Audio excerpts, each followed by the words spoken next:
I started finding self-esteem. Once I found that, that's when doors started opening up. I stopped caring about people, that what they thought, being judged. Wow, if I say this, if I started right now, are you gonna make fun of me? I stopped caring about that. And that's when my life started really changing for me, slowly but surely. I saw working out as a way for me to build calluses on my mind. I had to callous over the victim's mentality. I always equated training to mental toughening. It always looked brutal. People waking up early and doing all these things, and it looked horrible. I was like, wow, man, I gotta start doing that. Not to get better, bigger, and stronger, but that is what's gonna build me. That looks uncomfortable. That looks brutal. And getting up early, I don't wanna do that. So I made this long list of things I don't wanna do. And through that, I found myself. You guys are getting up at 5 o'clock in the morning, running over here in this golf course.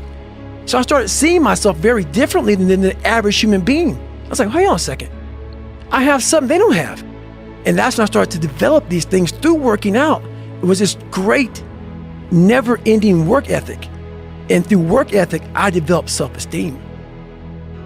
I always equated working out to struggle. And I struggled my whole life, but I ran from it. So I started realizing, man, I gotta start facing the struggle, and I gotta be mentally strong for the struggle. So that's why I started coming up with I'm training for life. Mentally, I'm training for life. I'm not training for I don't care about winning trophies. I don't care about winning anything. All I wanna do is go the distance. And I found out on my own pretty much, is that through discipline, through self-discipline, through repetition, through tons of repetition of the same thing that you don't wanna do, and that's the key thing. Through repetition of things you don't want to do, you develop mental, like an armor for your mind. Start to armor your mind, because your mind's like, okay, we suffer every day. It's what we do. We do stuff that sucks every day. So then when the suck stuff comes, you're ready for it. And that's how I started coming up. I just started being very uncomfortable. And now it's like just a way of life where it gets hard. And the harder it is, the more you start to push back. And the more you push back, and it's not right for people to talk about. It's not right for, let's say you are fat. I was fat. That's why I talk about it. And it was hard as every fucking day to get up. I know what it feels like. When you roll your fat ass out of bed and all you want is some fucking damn cinnamon buns and chocolate milkshake. I know what it is. I know exactly what it is. But I can't want it more than you. And so many people just want it the easy way. I'm sorry, man. It's not. So what they start to do is they build this narrative of it's okay. When the narrative should be, you need to work harder. You need to discipline your mind better. We need to help people more than just saying it's okay. It's okay. It's not okay. It's not acceptable. Even though it's your life, if that's acceptable, that's unacceptable. And there's a lot of people in this world, me included, that if I accepted that, I wouldn't be anywhere. So yeah, a lot of people just start creating a narrative about themselves that make it okay. The ultimate get out of jail free card. And now the world is set up to have so many get out of jail free cards. Everything is okay. And you can't say a motherfucking thing about it. I want you to go there with me. I'm taking you there with me. I'm a storyteller. And the one thing that I really realized was for me to become a tough guy, and that's what I wanted to be, I saw myself as a very weak man. And for me to be hard and be tough, I had to start going over to that list, that scary list, to start facing that, because I knew over there, I was gonna find a whole new person. Because if I kept on doing the things that made me feel comfortable, I was going to continue being that same person I always was, the lying, insecure, fearful person living this nice, comfortable life of mine. So I just designed a very uncomfortable world for David Goggins. And in that world, I found a whole new different David Goggins. The biggest problem in this world is other people, not yourself. It's other people in your head. They are puppet mastering you pretty much on your life. We live by the narrative of other people. I stopped caring about people, that what they thought, being judged. Wow, if I say this, if I started right now, are you gonna make fun of me? I stopped caring about that. And that's when my life started really changing for me, slowly but surely. Me, or situations that have wronged me. Because once you've come to a place where you are really happy with who you are in life, no one f***s with you anymore. Even though they're f***ing with you, It doesn't f*** with you. What do you want in your life? We have so much influence coming at us that we are so lost. We don't know what we want to do because we don't spend enough time with ourselves. But I was like, because I kind of was preparing myself for the next part of my journey. I don't like to lay in my too long. And I give myself a couple of minutes to, okay, we got man to f*** up. We got to get back, like, what's next? And this was like literally a trained skill for me, was I'm always preparing for like not being a bitch. Like a lot of people get to a point, like for instance, like if Jennifer can't do something, like if she can't go for a run or whatever, just like cause something's wrong, like some simple shit, it's gonna bother her. I got to a point in my life where I realized this is life. And so I move on past things real quick. So people are like, oh my God, what are you gonna do, David, if you can't run? I'll swim, or I'll go to college, or I'll do something else. This this isn't my life. I'm very aware how quick life can take from you, and I've always prepared my mind for the next chapter. And what happened with me was I started this thing called front loading. So when I was young, I used to be a little piece of shit. Oh, I'm not good enough. I can't do this. I can't do that. But the second I got my head out of my ass, and I realized, man, you can achieve a lot of if you get off your ass and you start moving and you start motivating yourself. And I am happy because this is my lifestyle. This is what I want to do. But trying to find your best self, you become unbalanced. And people always talk about this mythical creature called the balance. You want to be balanced. I think balance is a bunch of bullshit. Yes, I really do. You think for everybody? I think almost for everybody. Everything in my life, so I had a learning disability that I talked about. My physical gave me the self-discipline. And that literally has carried me over to, I can sit down and study what may take some people an hour to study. I have to sit down for maybe 10 hours to learn the same. And that's very frustrating. So I always talk about running and swimming and all this stuff I did in the military and pull-up records and powerlifting, all these all these physical feats. Some of the hardest I do in my life is just learning. But I got that self-discipline from waking up at 3 and 4 o'clock in the morning to go out in the cold weather, to get my run in, to get my lift in, to get my swim in, to do those things.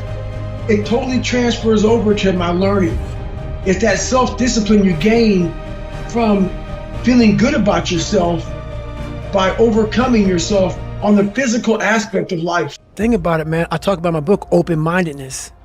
What separates me from a lot of people is they go into a daunting task, and the task is overwhelming. Like when I heard the pull-up record was 4,020 pull-ups, and I was talking about breaking this record, people are like, oh my God. I went right to a pen and paper. Like, what are you doing? I'm doing the math, man. What are you talking about? I'm open-minded to the fact that, okay, if I do 5 pull-ups in a minute for so many hours, I can get so many pull-ups in. How much time do I have to rest? I was breaking the math down. You have to be open-minded to the possibilities that I can do this. Once you shut your mind down to the possibility that it can be achieved, there's no way it can happen.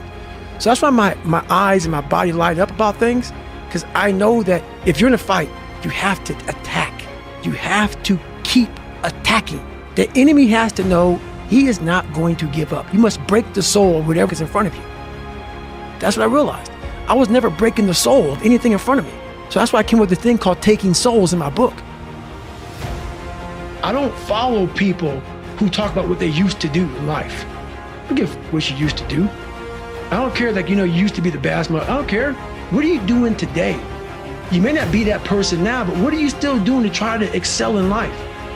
And a lot of people now are talking. I hear so much talk. I don't hear a lot of work. I hear a lot of people telling you what you should be doing, how you should be doing it, how you should be living.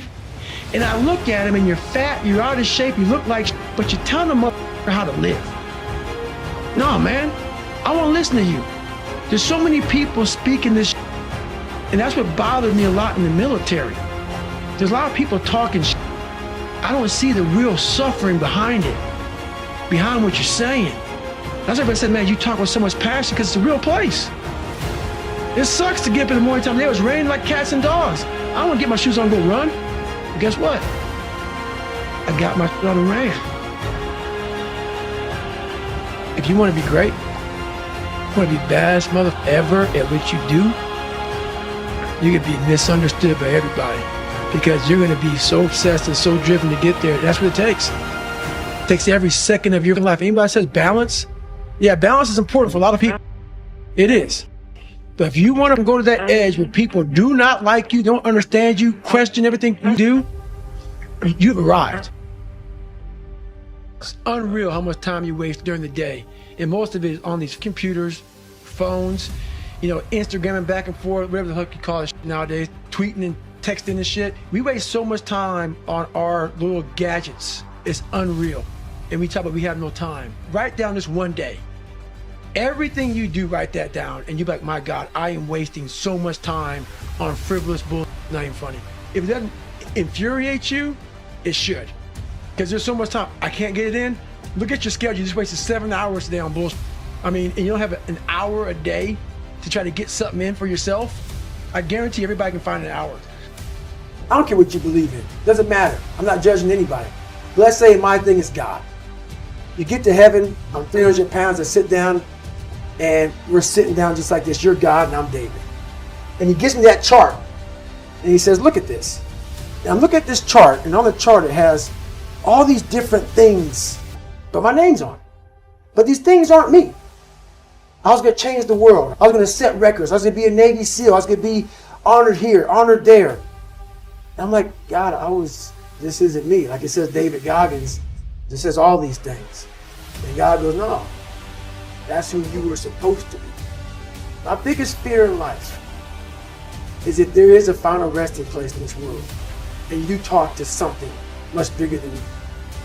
I don't want to sit down and have a conversation with someone that says, you're in heaven. This is what you should have been on earth. Well, your first thing, like you're fighting, we all have two people. We all have two people. And I'm not saying you're crazy. We have the easy voice, which is that 20% telling yourself that I'm easy at 90% of my full potential, maybe 100% at that 20%. That's that voice that we all love. That's that very comfortable voice that's that mommy holding you saying it's going to be okay. Doesn't care how good you are, just loves you. Just loves you no matter how messed up you are in life. That's where you want to be at. So that's that one voice. This other voice that we walk very far away from is the voice saying, hey man, you ain't doing shit. So we try to get this voice out of our head completely. And we live over here in this lane. So what you have to do first is turn up this voice over here. The voice saying things to you that aren't nice. That it's in our head saying, you know what, man? Dude, you're not doing shit.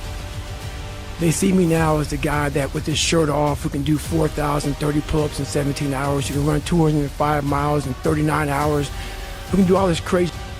But what they don't understand is they don't understand the journey that it took me to get to this point. You can't read somebody else's book about some theory on how to do some guy who sat up in their nice warm office and wrote some book with a nice cup of coffee in the fucking hand. No, I want to see that guy who immersed himself in fucking hell.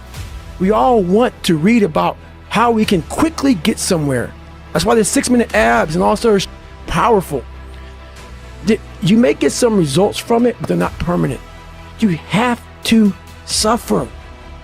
You have to make that a tattoo on your brain. So when that hard time comes again, you don't forget it. But I don't respect a lot of people. Because how am I going to respect you,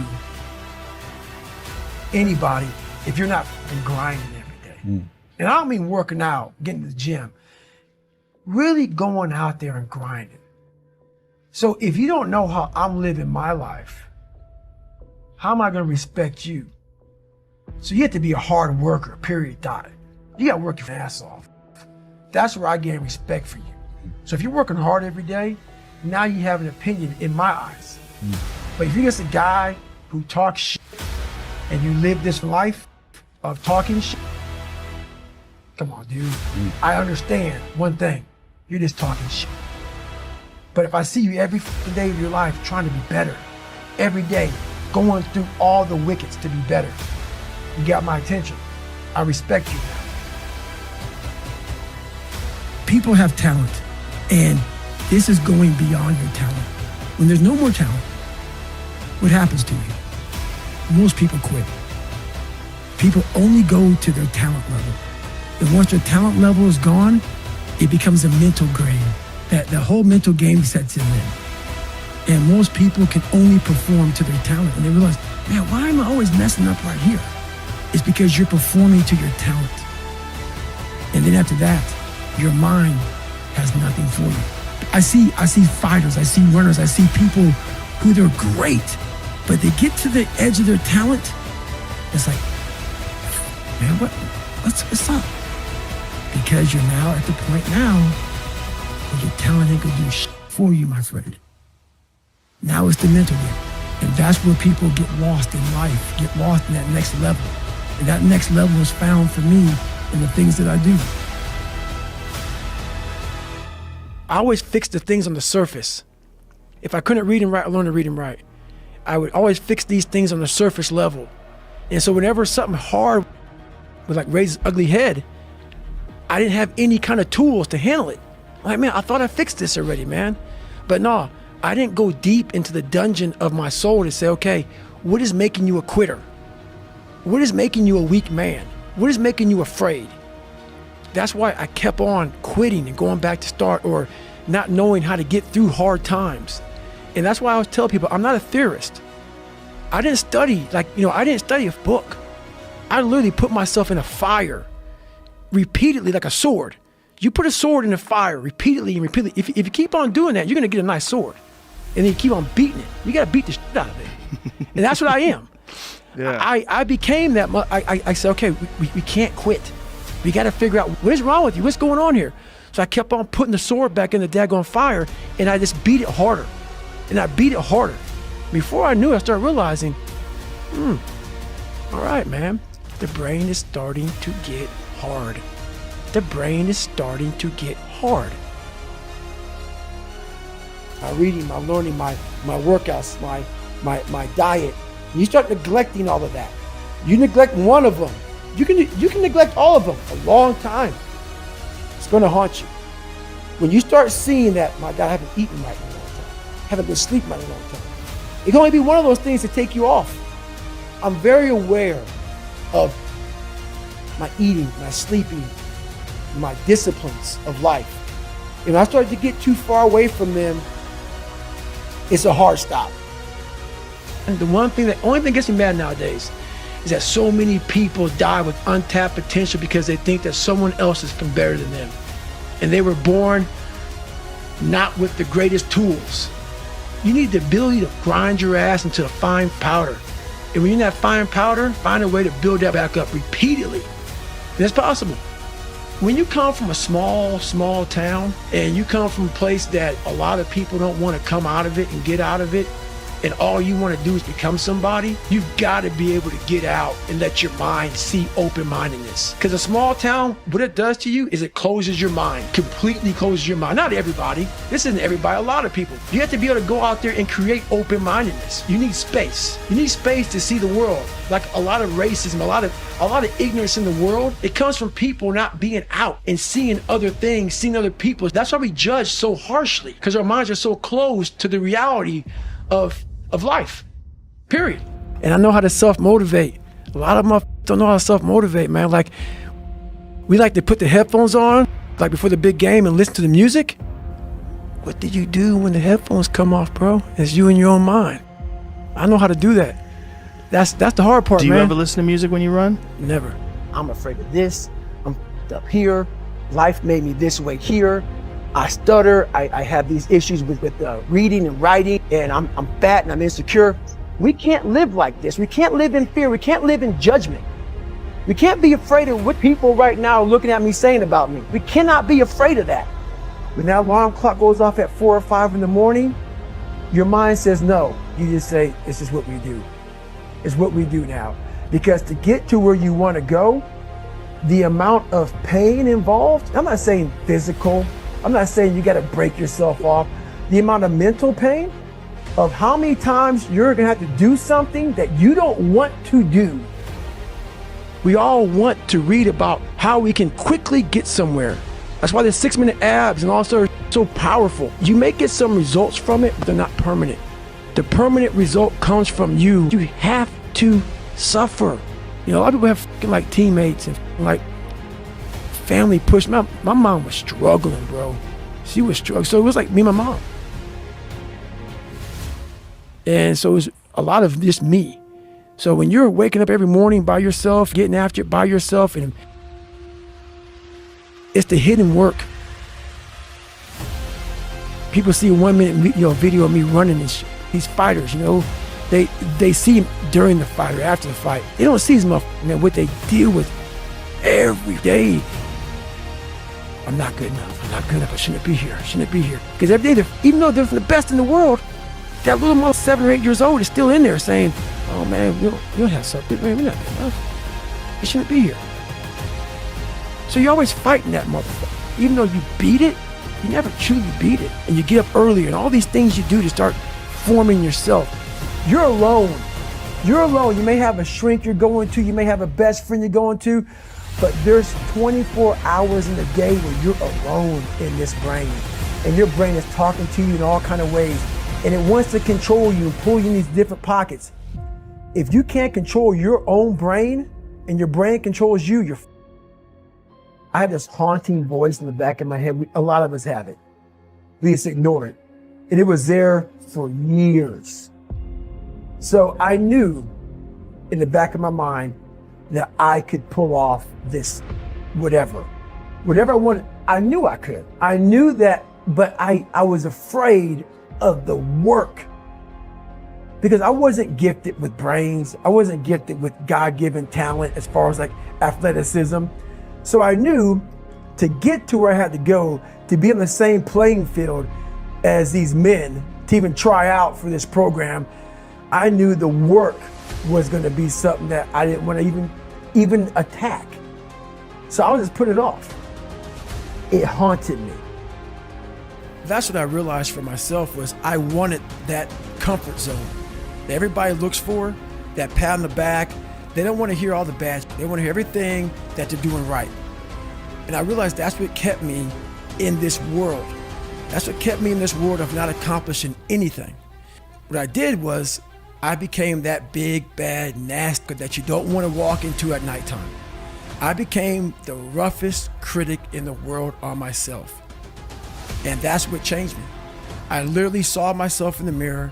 I saw the truth versus saying, my dad did this to me from beating me. My life did this to me. My broken foundation did this to me.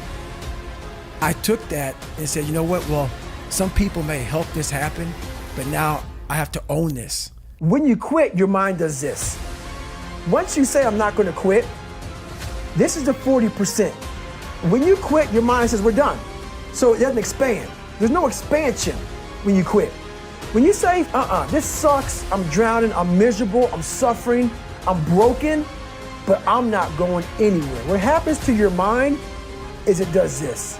It says, he's not leaving. So we gotta expand. We gotta grow. We gotta figure this thing out. So then these compartments in your brain start to work. They have to work. And then you start to engage parts of your mind that you never engaged before. But you can't engage it by sitting back in these nice chairs, drinking this nice water, talking to you, talking about what I want to do. So that's where the 40% thing comes in. It comes in when you're in suffer mode and you say, I'm not going to quit. You're forcing your brain now to operate on a level it's not used to, but then it becomes used to it.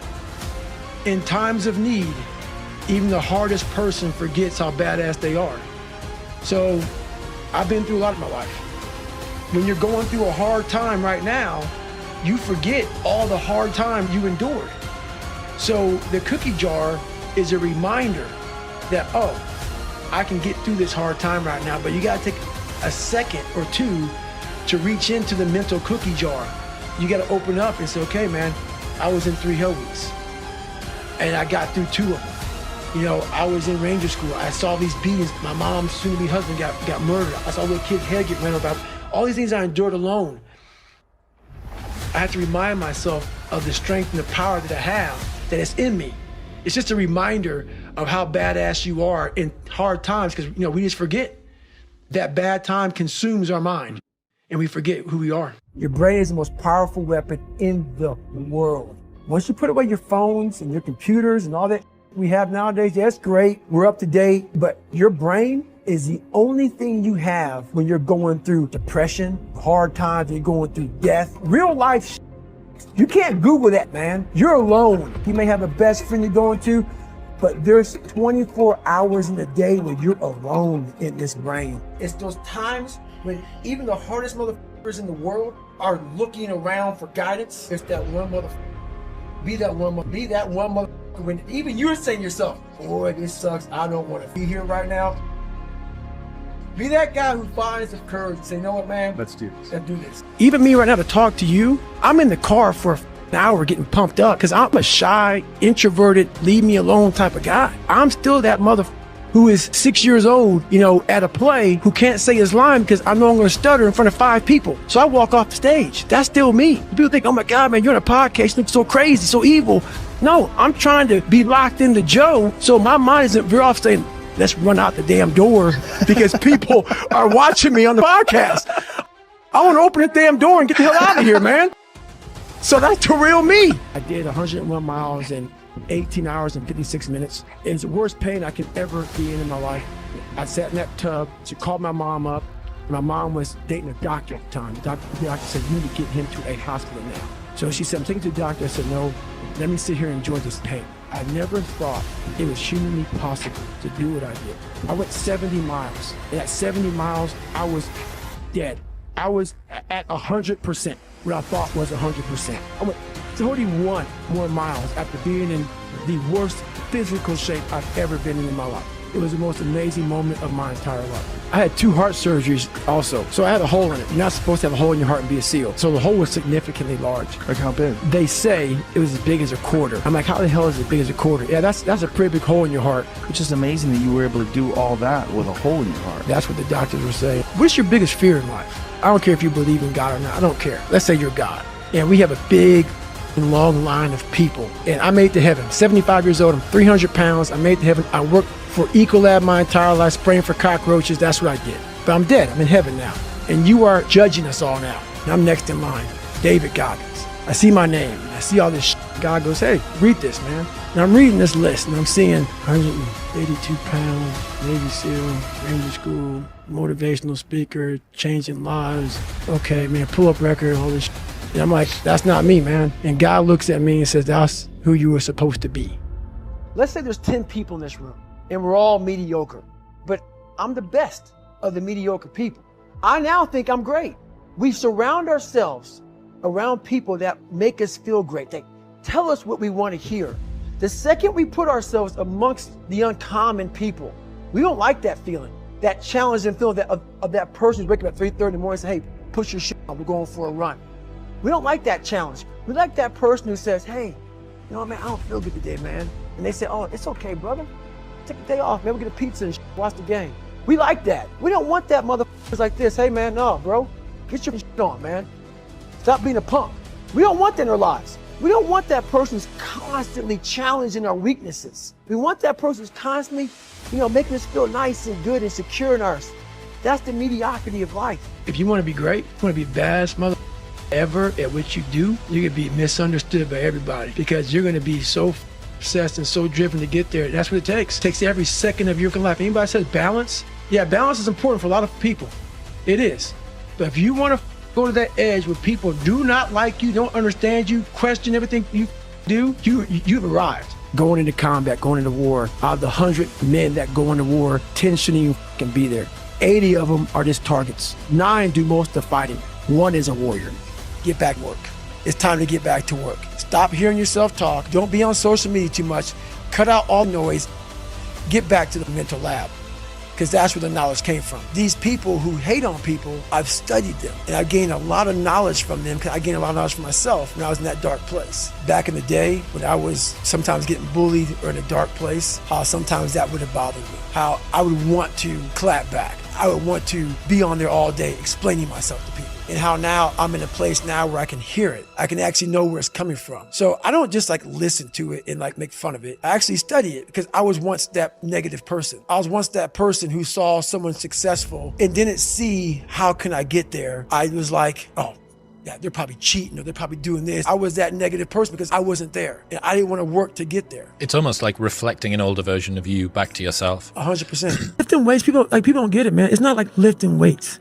It's like, we go and do like so many reps. Like people go, oh, you're only doing, it was like 90 some pounds on the incline. Motherfucker, do 5 sets of 25 with a superset of push-ups, superset of curls, superset of pull-ups, superset of triceps, superset of, what else was it? I forget what it was. It's a superset, man. So we're going through lifting lightweight, but for massive, massive amounts of reps. And so you're like totally swollen. And like, it's just some of the best workouts in the world between me and him. The biggest question I get is, so when do you rest? When do you recover? Yeah. And I don't want to scare people, but the truth answer is, I don't take any days off. No days. No days. 7 days a week. 7 days a week. Well, what is a normal day? Normal day for me, a normal day. So let's say a light day.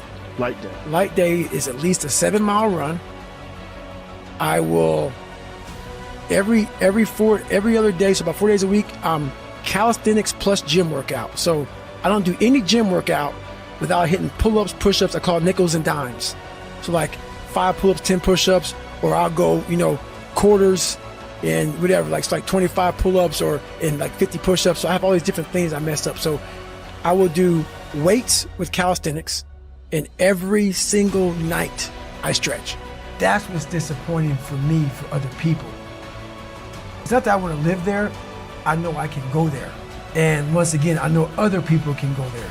So I guess that's the thing with me, is I know I have the ability now to go to a place that's very, very hyper-focused, that I can accomplish some pretty amazing feats. Not because I'm amazing, because I allowed my mind to be open-minded for the possibilities of what can I achieve.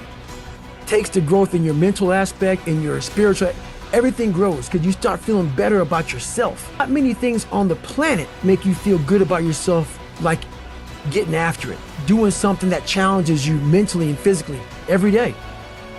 You cannot live in that normal mindset. You must be your best on your worst day.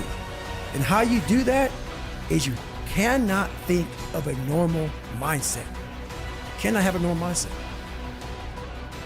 My big takeaway of life is, if you're constantly taking the easy way out, you're never gonna callous your mind. I was a chameleon living in life who could barely get by. So I know that they were taking the normal mindset of people.